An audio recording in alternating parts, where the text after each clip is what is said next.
It's not often that I get to check out something that's unlike anything I've ever seen. So I really can't wait to get into the review of this and break it all down. So without further ado, folks, let's jump into my review of season one, well, the first half of season one of Born Wild Versus.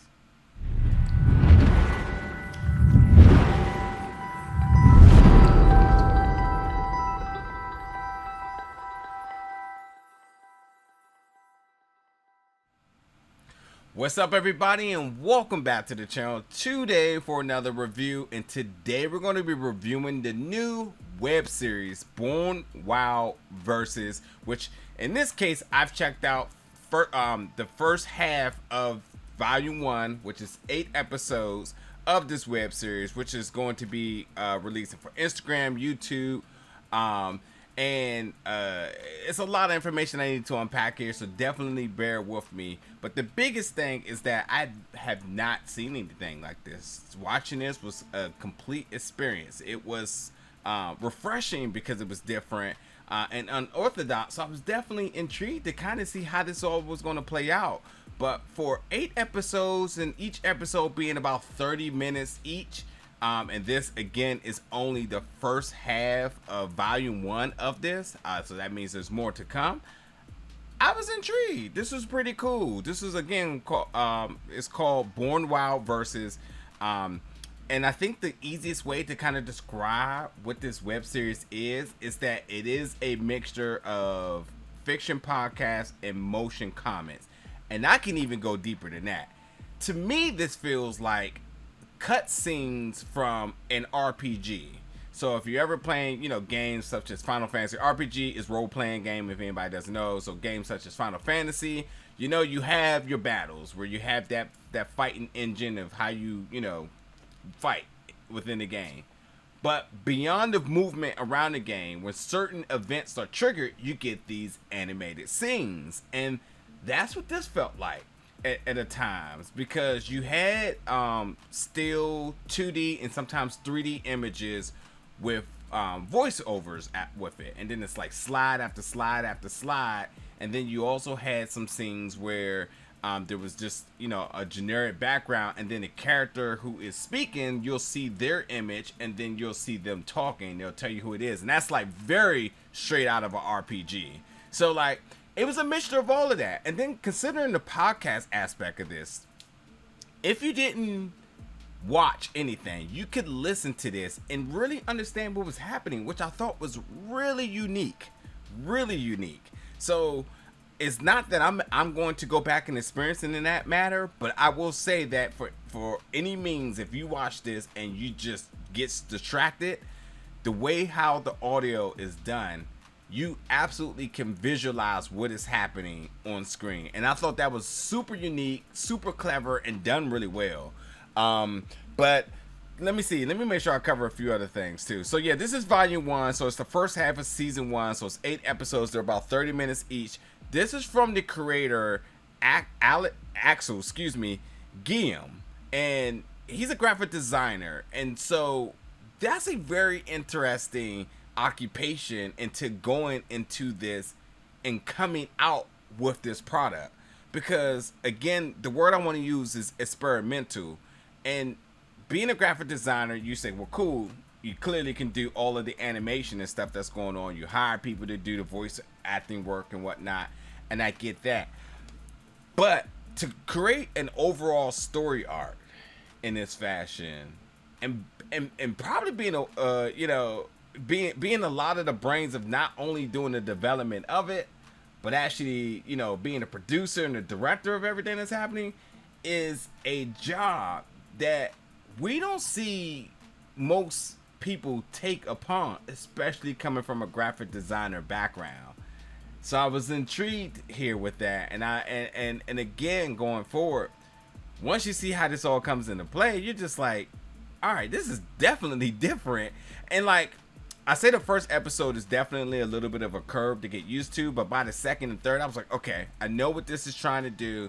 I understand in the styling of what this show is, and ultimately it just became fun. So a couple other things too is that this is for mature audiences. There is implied nude, There is vulgar language, stuff like Invincible and whatnot. So yeah. It just just if any kids just happen to want to check this out, may not be pretty adequate for them, but nonetheless for us adults, yeah, this is down that path. So here's the thing. Let's talk about the story here. You have two mercenaries in Weed and Dragon. That's their nicknames here. And this is taking place in year 2053. And they have been tasked to extract biotech searchers. And to accomplish this, it sends them into a mission to an army to have to save somebody. They don't know exactly what this person possessed and why they're so valuable. And they have a certain unique set of skills. And when you talk about the two of their personalities here, like Weed comes off to me like a straight up mercenary. He's very nonchalant. He has a personality like Shota Izawa from My Hero Academia or Eraserhead, or like Dante from Devil May Cry.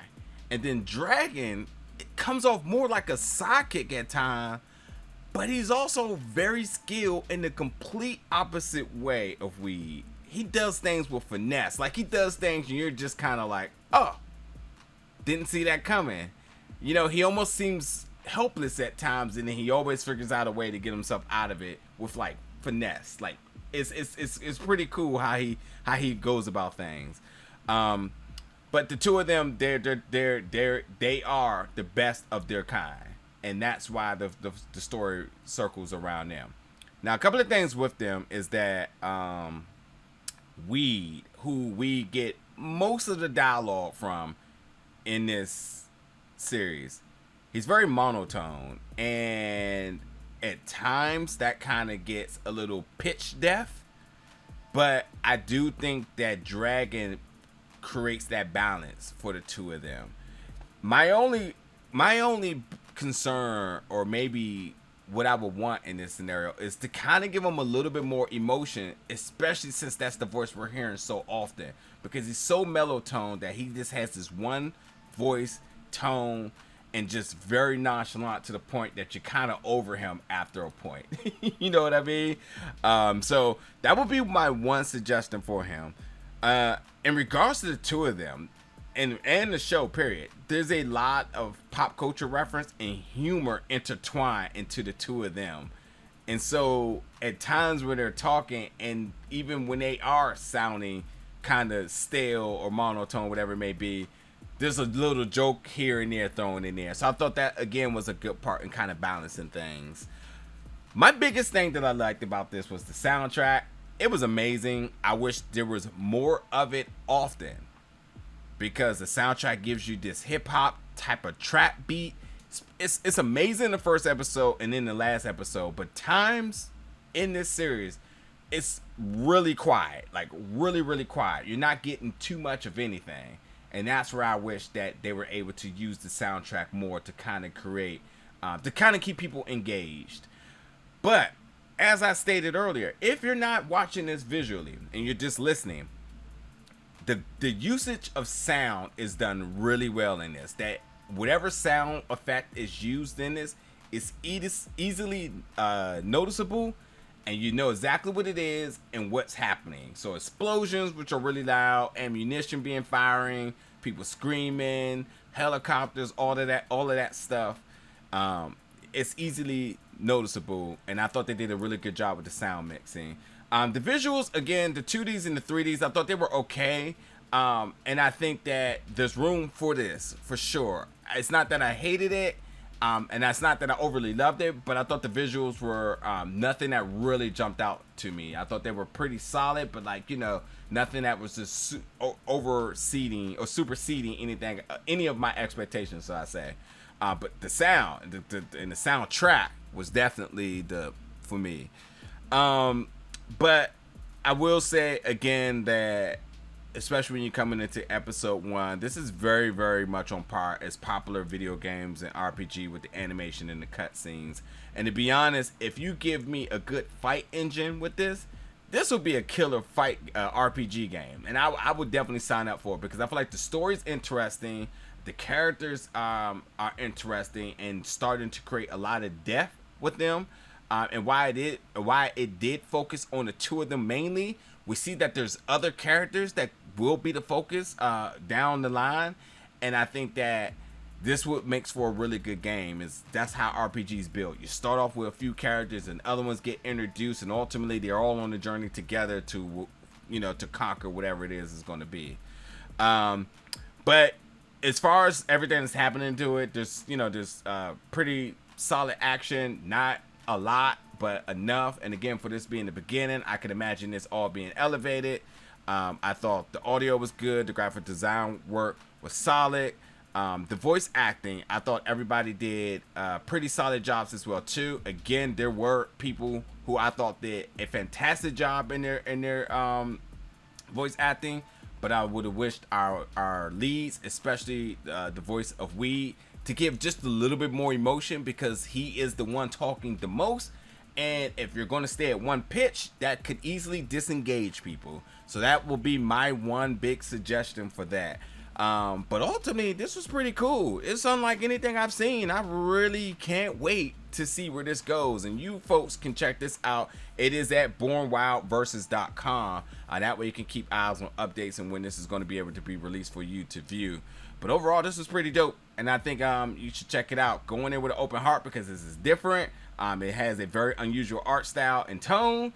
And, different is always better for me. And to be able to see something unlike I've seen before, I'm intrigued. I'm intrigued. So yeah, folks, check this out. Jump in the comments. Let me know your thoughts about this. And as always, stay tuned because we got more reviews coming very soon.